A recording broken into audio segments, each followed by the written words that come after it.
A Nature Walk inspiration page.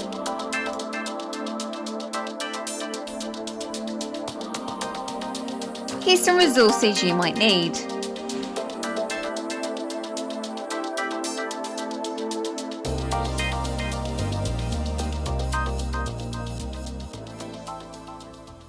Hello! Okay, today I am going to show you how to get started on task 1. So hopefully you've been on your woodland walk and managed to collect some various flowers, leaves, any kind of flora or fauna from the woodland floor, and managed to collect those and bring those back. For this task you will need those to draw from, paint from, and perhaps even stick some into your book. Okay, so what I'm going to do is I'm going to be presenting my tree rubbings, my photographs that I've edited, and I'm going to present those with notes and add some studies as well to my page. It's entirely up to you how you choose to present your work. This is just a rough guide. You don't need to copy the way that I do it. I've made a start already. I've added some neutral colour, like a rusty colour, sugar paper to my background, and I'm going to make sure I use that throughout my double page. You'll notice that I'm working on a slightly different shape of sketchbook. I've started a new sketchbook for module 4. This is a square one. I thought it might be quite interesting to choose a different shape rather than my A3. You may well have already started a second sketchbook, or you may be coming to the end of your first one, so it's really up to you when you decide to move on to a new book. Okay, right, so to get started I am going to present my tree rubbings. I was lucky enough to actually come across a wood slice in the woodland walk, so I was able to get a rubbing of the grain of the wood rather than just of the bark. But I have photographed the trees that I took my rubbings from, and I'm going to add those to my presentation. I also managed to find the names of the trees that I took rubbings from, so I'm going to add those as well with my notes. It doesn't matter if you don't know the names of the trees, but I found it quite interesting to look them up and see if I could find out what they were called. So I'm going to add that to my work. My notes I am just writing with pencil. If you prefer to type your notes up, then please do that. Again, like, it's completely up to you what kind of style you have with your presentation. Okay, that was my bay tree, that was my oak, and this one was the crayon. So hopefully you've watched the tutorial on how to create a tree rubbing if it's not something you've done before.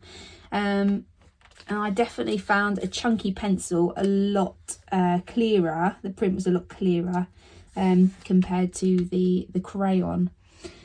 Okay, I'm just going to pop a title on as well. My tree rubbings there.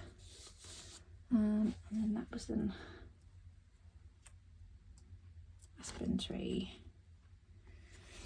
Okay, so I have a selection of some of my photographs. I've already mounted those onto sugar paper, and I'm going to stick those in over on this side, I think.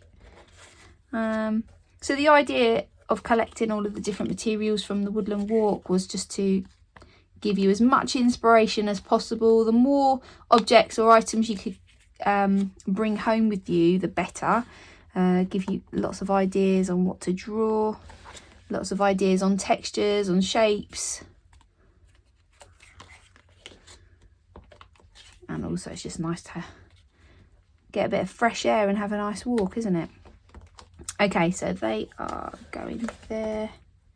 You'll notice that I have some areas with torn sugar paper or torn paper, and some where I've just cut it. It's a nice contrast, and also I really like the rough look, especially as the whole topic is based on sort of a woodland theme as well. So I'm sort of keeping it sort of neutral there. Okay, so I am going to add in some images as well now, some of my own photographs that I've taken, and also I'm going to make sure that they are very separate from the tree rubbings over here, so I'm going to put those there. So I have written my notes, and you may not be able to see them very clearly, or what I've written very clearly in the video, so I will photograph this and you'll be able to zoom in on the photograph if you needed to see what I've written. But basically, when you're writing about what you've done and why you've done it, what you intend to do next, just make sure you well, just make it flow. So to really think about what you've done and just put it down in words. So for example, here I've just talked about these photographs and I said I came across some fallen trees which were rotting. I found the decaying bark interesting. The tree was dead but still full of life. It was full of creepy crawlies and I just found that really interesting. And I also managed to save some of the moss that was nearby, so you can see that's in the photographs as well. And I'm going to stick that on at the end with some glue gun. I can flatten it.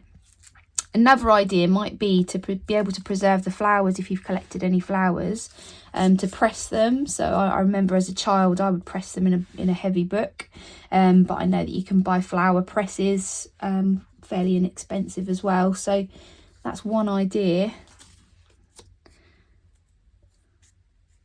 I'm just going to add my notes now.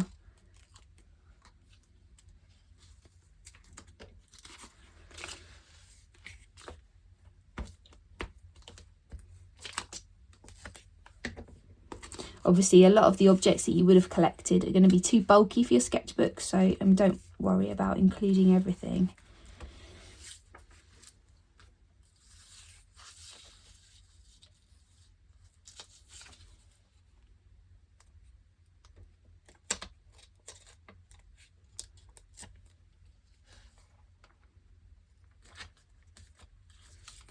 I was lucky enough to find a bird's nest. It was still intact. It'd fallen out of the tree.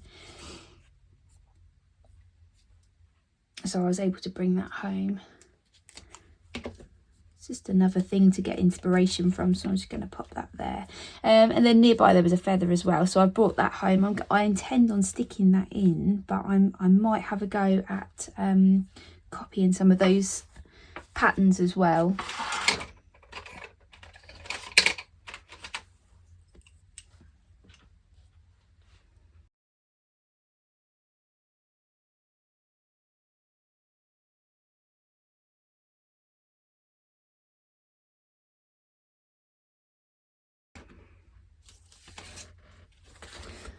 Okay, so I plan on sticking in some images of how I've edited using my iPhone.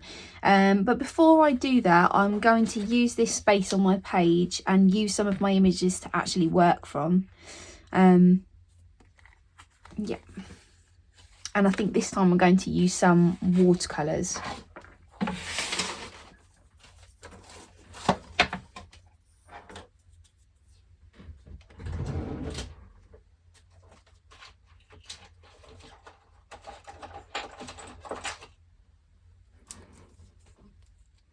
As I said before, make sure you're using materials that you're comfortable with. You've had lots of experience now with using a variety of different materials, so choose materials that you feel comfortable with working, or materials that you want to challenge yourself with a little bit further.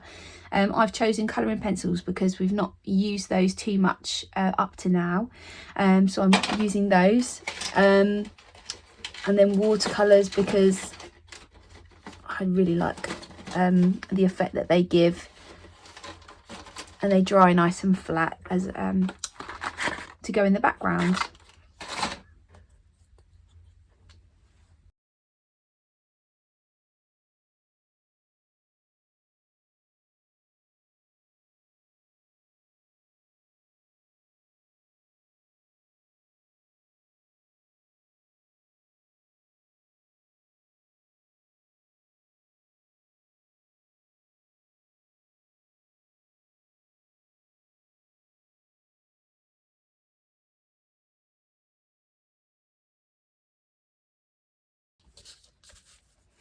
Okay, I'm happy with my my flower study, and I'm going to continue adding some of my photographs that I've edited, and carry on just working over the top of that.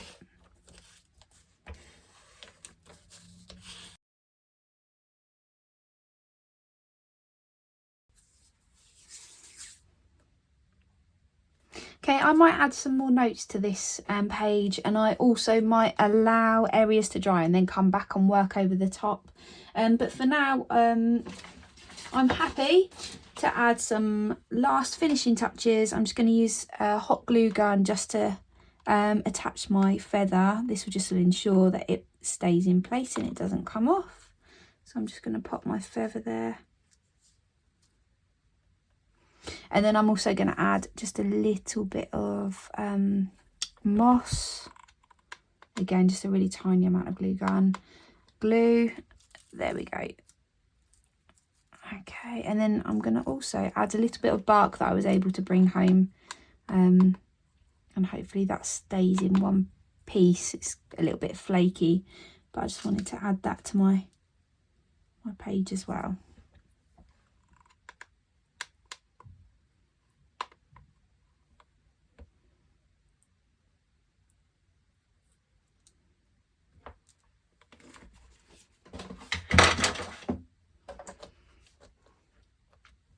Okay, and that is task 1 complete.